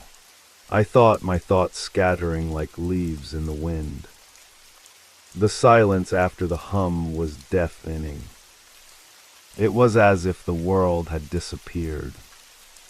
The bus felt abandoned, uninhabited. Then I heard it again. A voice, soft like the whisper of a loved one in your ear, but cold, detached. Like it had no business being here at all. Do you hear it? I spun around, my pulse quickening.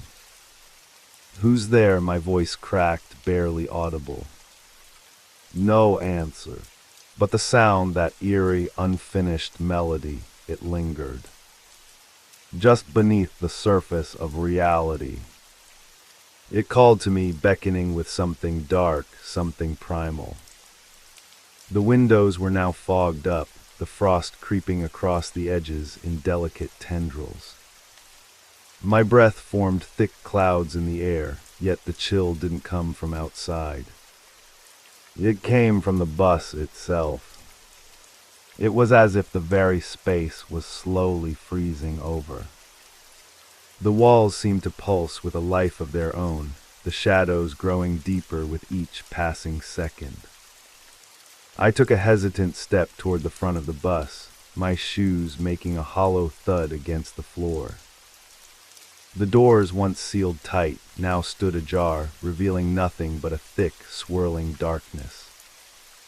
It felt like the bus was floating through some liminal space, disconnected from the real world, untethered by time and place. The hum came again, louder this time. More insistent. Come closer, it seemed to whisper, as if it were drawing me toward the unknown. I stumbled forward, my body moving on its own, like I wasn't in control of it. The atmosphere was suffocating, a vice grip on my chest, and each step I took felt like walking deeper into a nightmare. My head spun. The cold air wrapped itself around me, pulling me further into the dark abyss of the bus. And then I heard it clearly, louder than the hum. A voice hollow and desperate. Do you know why you're here? I froze. A shiver ran down my spine, and for a moment I thought I was going to collapse. Why was I here? What had I done to deserve this? Why am I here? My voice was barely more than a whisper, trembling with fear. The bus rumbled beneath me. The vibrations felt unnatural, as if it was no longer just a bus but a creature, alive, breathing, pulling me closer to its dark heart. A shadow passed over the windows, blocking out the pale moonlight that had been casting faint light into the bus. I felt a hand on my shoulder. I whipped around, but no one was there. But then, just as I thought I'd lost my sanity completely, I heard it. A laugh, soft tinkling like glass breaking. The sound wrapped itself around me, its chilling note setting my teeth on edge. And I saw them. The faces, the eyes, their cold, dead eyes staring out from the dark corners of the bus. I couldn't see their bodies, just the eyes. Hundreds of them staring from the shadows. They're here, a voice murmured from the very depths of my mind. All of them. Waiting for what? I wanted to scream, but the words wouldn't come. The hum was growing louder, suffocating everything, drowning my thoughts. Suddenly the bus jerked violently, throwing me off balance. My head slammed against the metal side, and I felt a sharp pain shoot through my skull. I closed my eyes, pressing my hand against my temple. When I opened them again, the passengers were back. All of them. But they weren't human. Not anymore. Their faces were twisted, their eyes wide and empty, their mouths agape in silent screams.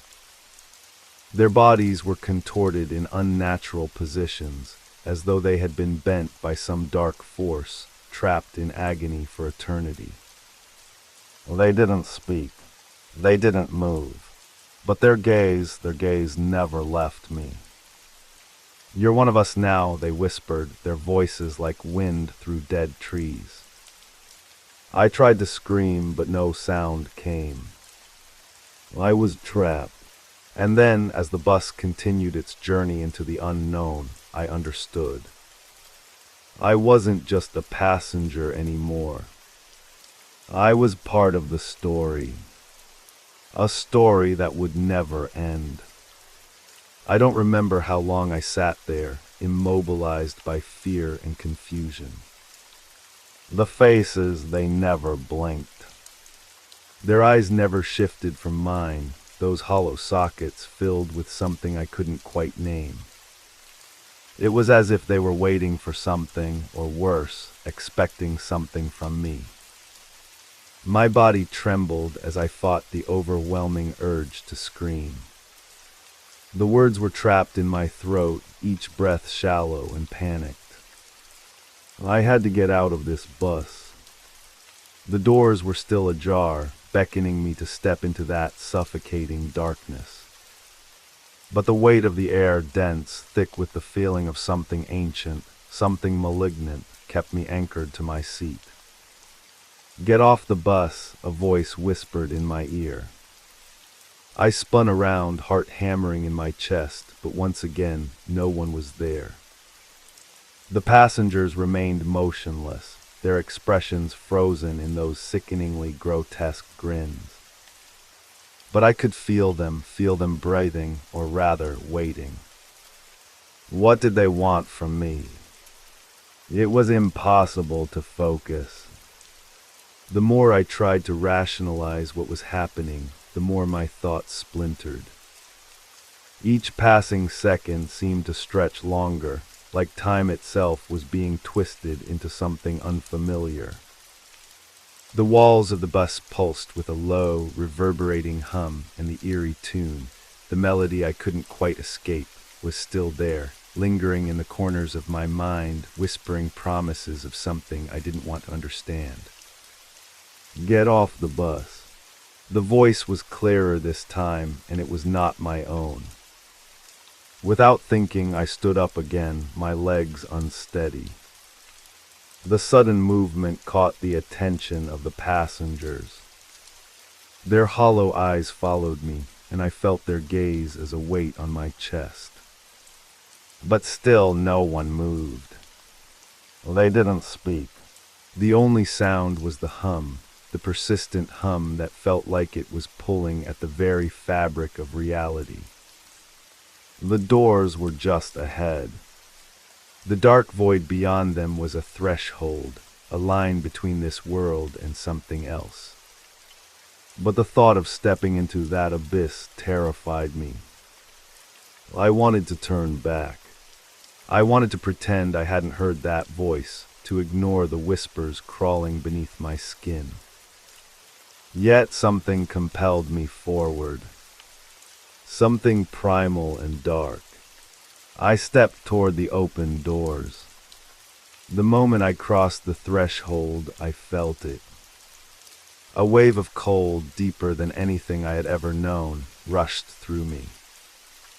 It was as though the temperature had dropped below freezing in a split second, and my breath condensed in the air, crystallizing into tiny frost particles.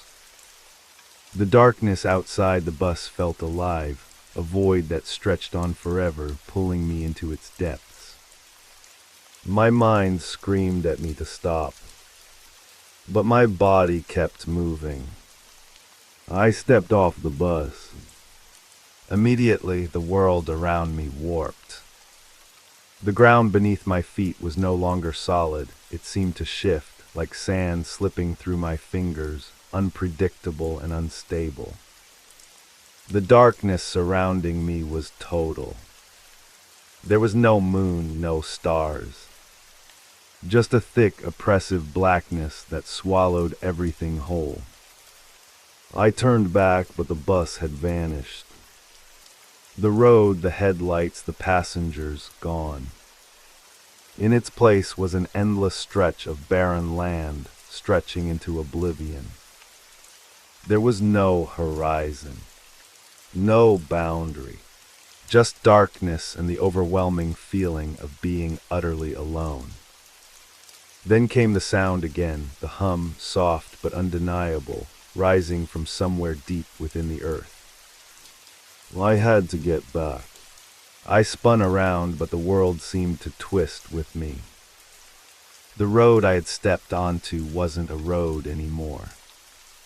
It was an endless maze of mirrors, each reflecting a different version of myself, each more distorted than the last.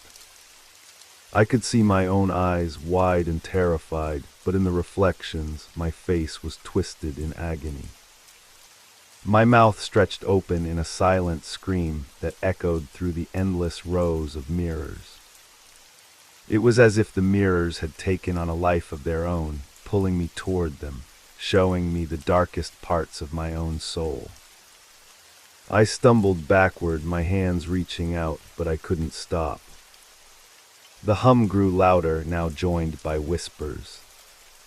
Strange, indecipherable voices, overlapping, filling my mind. They're watching you. They're always watching. The sound of their words felt like they were crawling beneath my skin, like insects moving through my veins. I couldn't breathe. My lungs burned as I gasped for air, but the whispers kept coming. The mirrors shifted, distorting further, showing me more nightmarish versions of myself, twisted faces, eyes that no longer looked human, bodies contorted in impossible ways.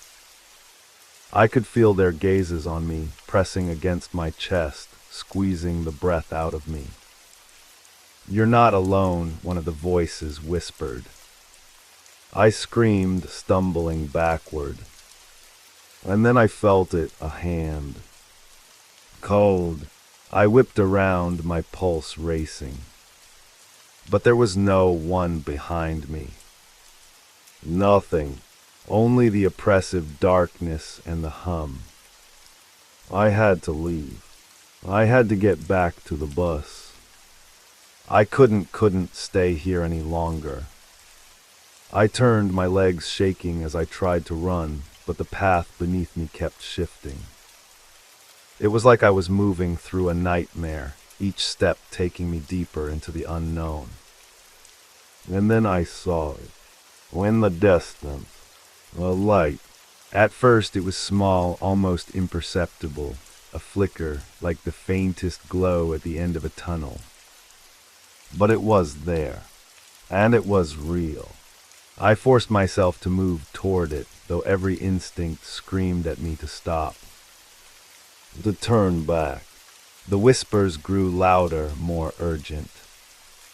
Don't go toward the light. Don't.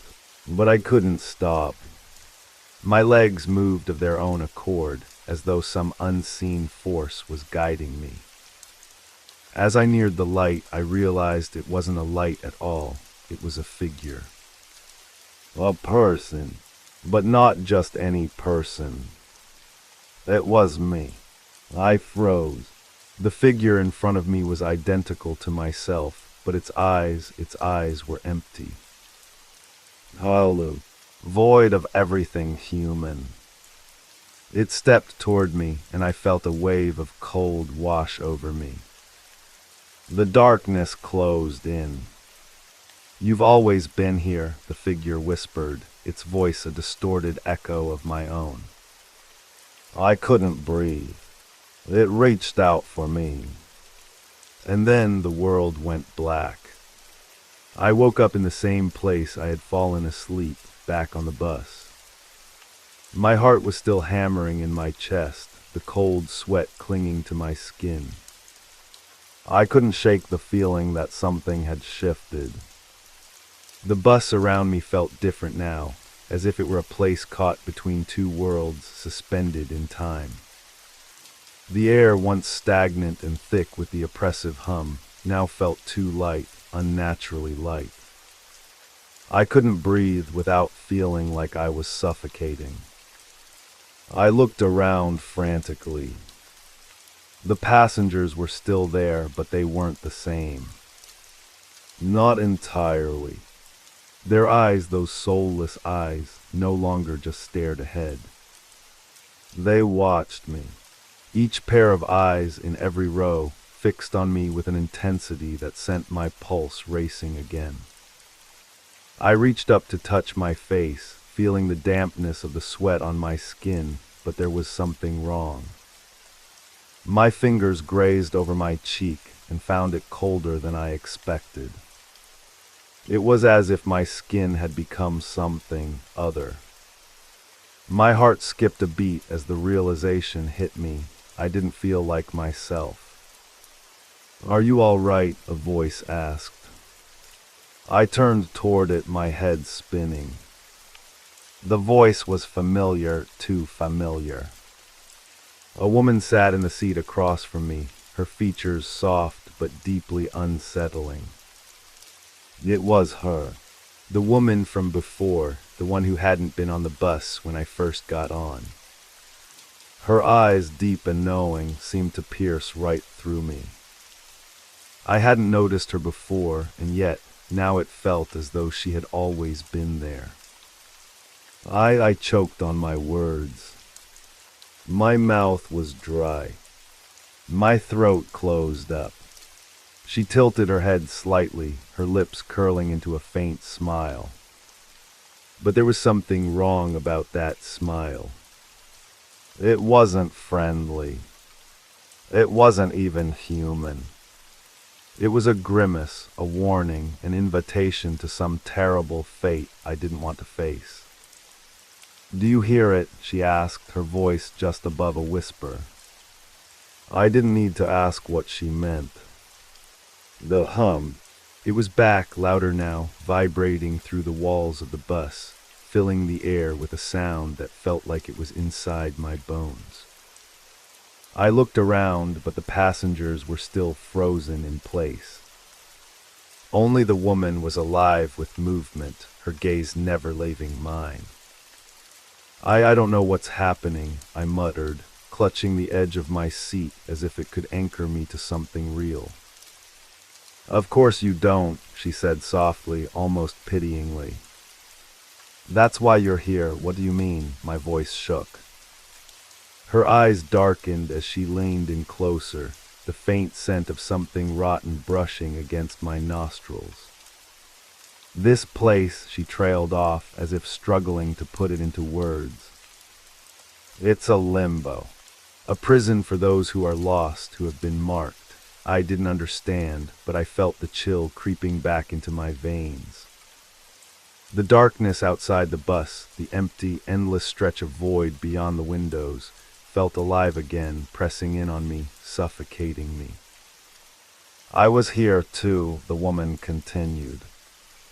"Once, many years ago. I thought I escaped, but it wasn't enough." "It never is escaped," I barely whispered, leaning toward her, desperate for any understanding of this nightmare. She nodded slowly, her face drawn with a deep, haunting sadness. "The bus never stops. It never reaches its destination. It's always moving, but never anywhere." The words hit me like a cold slap to the face. "The bus, the endless road, the passengers, the journey that was never meant to end." I shook my head, trying to clear it. "I don't understand. What are we running from?" "You're running from yourself," she said, the quiet certainty in her voice sending a shiver down my spine. I didn't have the courage to ask her to explain. I didn't think I could handle it. Instead, I tried to focus on something else, the road outside. The blackness that seemed to swallow everything. But even that was changing. I could feel it. The darkness outside wasn't just empty. It was watching. Suddenly there was a jolt, a sharp shift in the bus. I grabbed the armrest instinctively, trying to steady myself. The woman beside me didn't react, her expression unreadable. She was looking straight ahead now, the same haunting, unblinking stare as the others. But there was something in the air. Something had changed. I turned to the window, my breath fogging up the glass. The road ahead was different. The landscape was no longer the same. The trees that had been dark silhouettes against the black sky were gone. Now there were ruins, crumbling buildings, structures that looked ancient and decayed, their twisted frames lining at unnatural angles. The air was thick with mist, curling like fingers, dragging itself toward the bus. "Where are we?" My voice was barely a whisper, panic clawing at my throat. The woman didn't answer. Her eyes flicked to the mirror above her seat, and for the briefest moment I saw something else in her reflection. Something twisted and wrong. Her face shifted. Her eyes blackened. A hollow smile stretched across her face. I blinked and she was herself again, calm, motionless. But I had seen it. I had seen the truth. The road was no longer the road. This wasn't the same world I had known. Whatever this was, it wasn't real. It was a place in between, a world where time no longer mattered and space didn't make sense. I gripped the seat in front of me. My thoughts were spinning out of control. "We're trapped, aren't we?" I asked, my voice now broken, trembling with fear. She turned slowly, her expression almost sympathetic. "You can't escape." "None of us can." I looked around, my breath shallow. The other passengers were now twitching, ever so slightly. It was subtle, but there. Each of them was reacting to something unseen, their eyes flicking from side to side, the faintest movements of unease. Then I heard it again, the whispers. The voices that had been just beneath my awareness, now clear and urgent. They weren't coming from the woman beside me. They were coming from everywhere. The walls, the slate, the road. It was a warning, a chant, a prediction. Get off the bus. Run. Run before it's too late.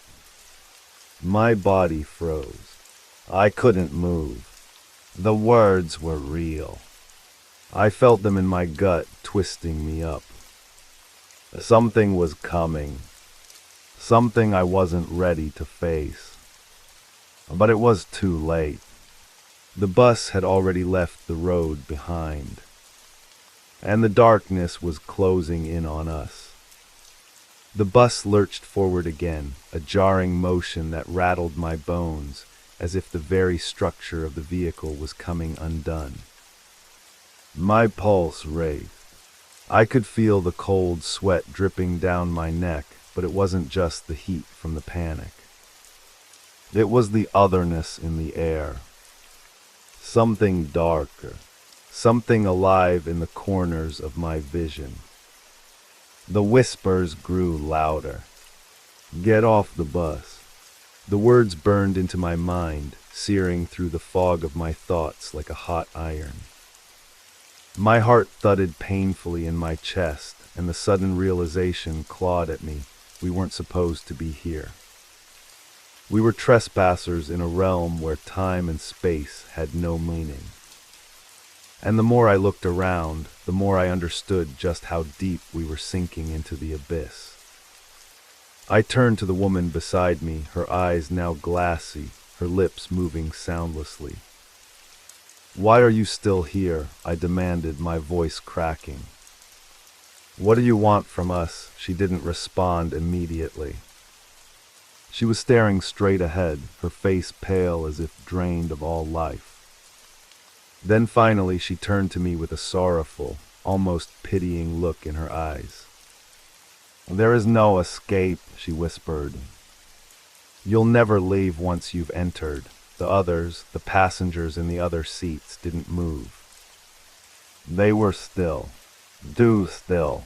Their eyes, those hollow, soulless eyes, stared at the back of the bus, as if they were waiting for something, waiting for the next shift, the next change. But there was no one driving the bus anymore. I could feel it, this sense of terrible isolation. We were completely alone, suspended in a universe that no longer obeyed the laws of the natural world. I turned toward the window, my fingers gripping the cold glass as I looked outside. The world was no longer recognizable.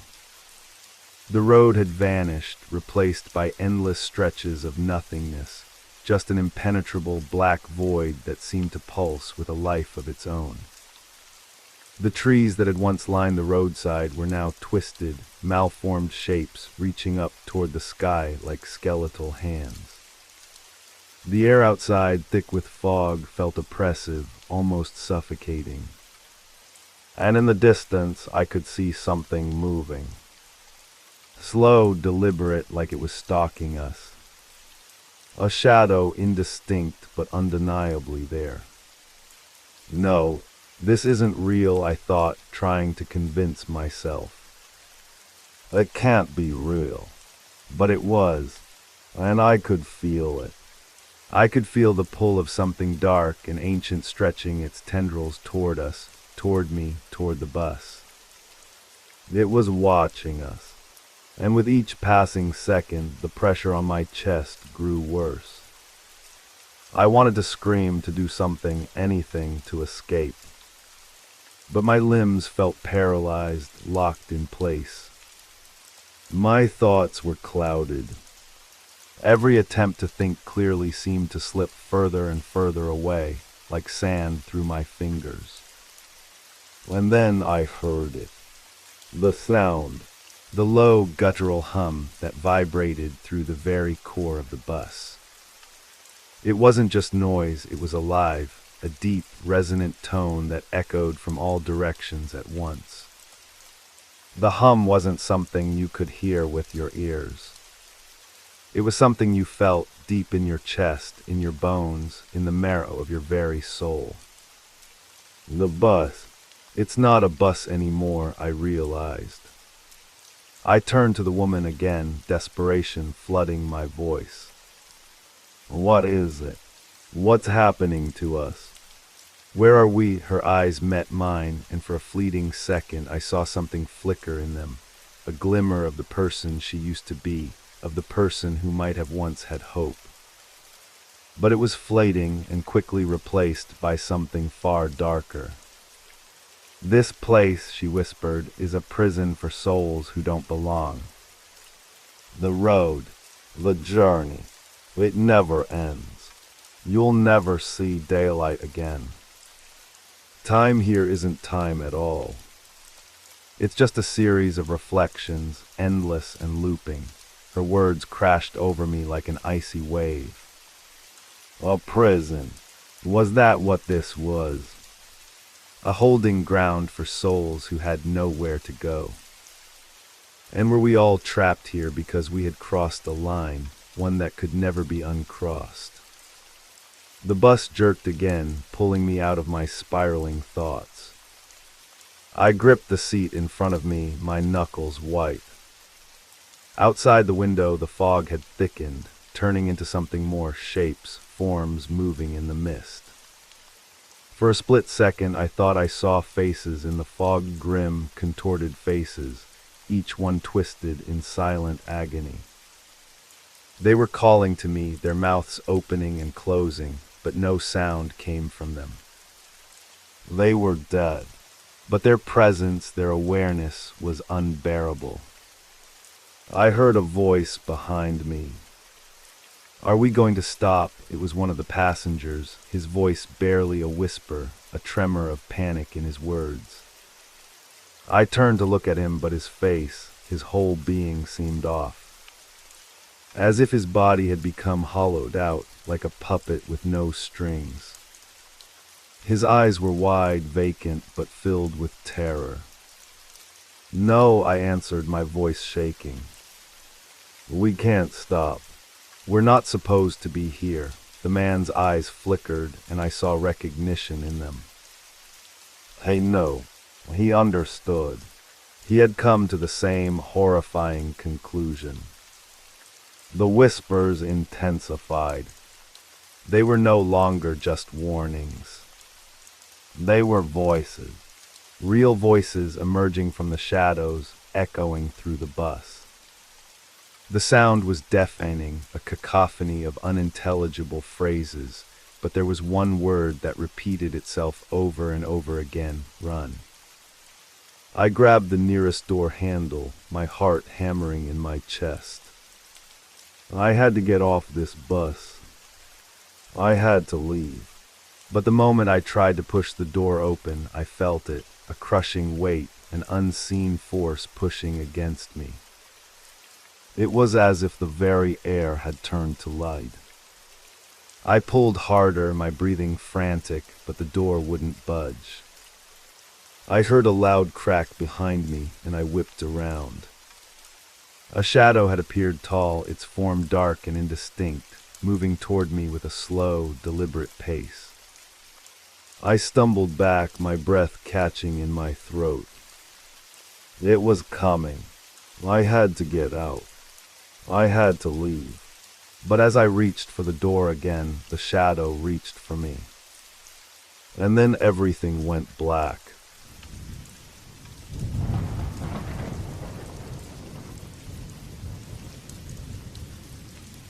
You made it to the end of the stories. That means it's the perfect time to subscribe so you don't miss future episodes.